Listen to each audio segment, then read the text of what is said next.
What's going on, guys? The Jets just wrapped up their first practice with Joe Flacco under center at QB1, and a lot of pretty good news to get to today. And if you appreciate that, a thumbs up is an easy way to show it. If you're not subscribed already, go ahead and do that now so you don't miss any of my daily Jets training camp updates. First and foremost, we always have to start with the health of our team. Zach Wilson, no new news as of yet. They got to get a second opinion, and we'll know more when they do the scope and open up the knee. But it seems for right now, the Jets can breathe a sigh of relief. Still a slight chance that he could play the opening game against Baltimore. And furthermore, DJ Reed's still out with the hamstring. Brandon Echols still out. Vinny Curry's still out. LaMarcus Joyner, this is new, undisclosed why he was out. Also didn't play in the first preseason game. Ty Johnson, he had a hamstring and now he was back today. Chuma Edoga was seen limping early, took his helmet off, didn't put it back on. He did not practice. He was hurt early. We'll have more information about that, I'm sure, from Coach Shala in the post-practice presser. And on tackle, Dwayne Brown is going to be arriving at the facility tonight per Joe Douglas. Expect the official signing to be announced tomorrow, and he will probably be at practice short order early in this week. And the left tackle position is probably going to be his because George Fant was getting reps at right tackle for the first time all summer. Props to George Fant, team player, team captain, doing whatever it takes to make the team better. QB1 for the time being is Joe Flacco, and he had a very smooth day of practice, starting out the first rep of team drills, hitting Calvin Jackson Jr. Then he hit Corey Davis for a first down with tight coverage from Sauce Gardner. He rolled out to his right, hitting Elijah Moore for a first down.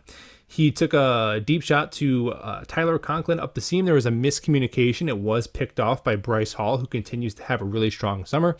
In the 2-minute drill, he just played some grown-up quarterback, took the team down the field, got it into field goal range, spiking the ball, throwing it away to stop the clock, and they ended up getting a field goal. Then in the move the ball period, he was 5 for 5. So a really crisp day for Joe Flacco besides that one miscommunication between him and his tight end.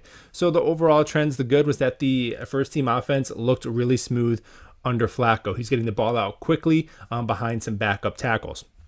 Bryce Hall, who we mentioned, he's just had a phenomenal summer. That we don't have 5 defensive backs who are better than him. Obviously, he's not going to play free safety, but I feel like we should find ways when we're relatively healthy to get him onto the field. He's found himself matched up against tight ends a lot this summer. Maybe that's something to keep in mind that we might see in the future as early as week 1 with Mark Andrews. Jermaine Johnson was cooking with his pass rush moves. According to Will Parkinson, had multiple pressures and then finished practice with a sack on quarterback Mike White.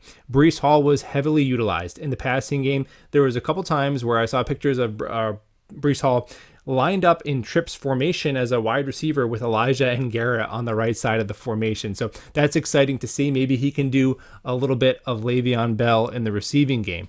Now, who's surprised? Rashod Goose, who had a pretty good second half in the first preseason game, cornerback, formerly of the Buffalo Bills practice squad, he had a good day today. 2 pass breakups, one of them on Garrett Wilson where he had sticky coverage. And we mentioned Ty Johnson coming back from injury, and he was also an impact player in the passing game, catching a touchdown from quarterback Strevler. And on the position battles, we're talking about Strevler versus Mike White. I think that Mike White is definitely probably the better quarterback, but Mike White is probably too good to protect on the practice squad. So if the Jets end up maybe trying to move Mike White for a late round draft pick, then you could have Strevler on the practice squad. But right now, you probably got to keep them all until Zach Wilson is healthy. But it's something to keep in mind as the season goes on. And I will be back tomorrow. All gas, no break.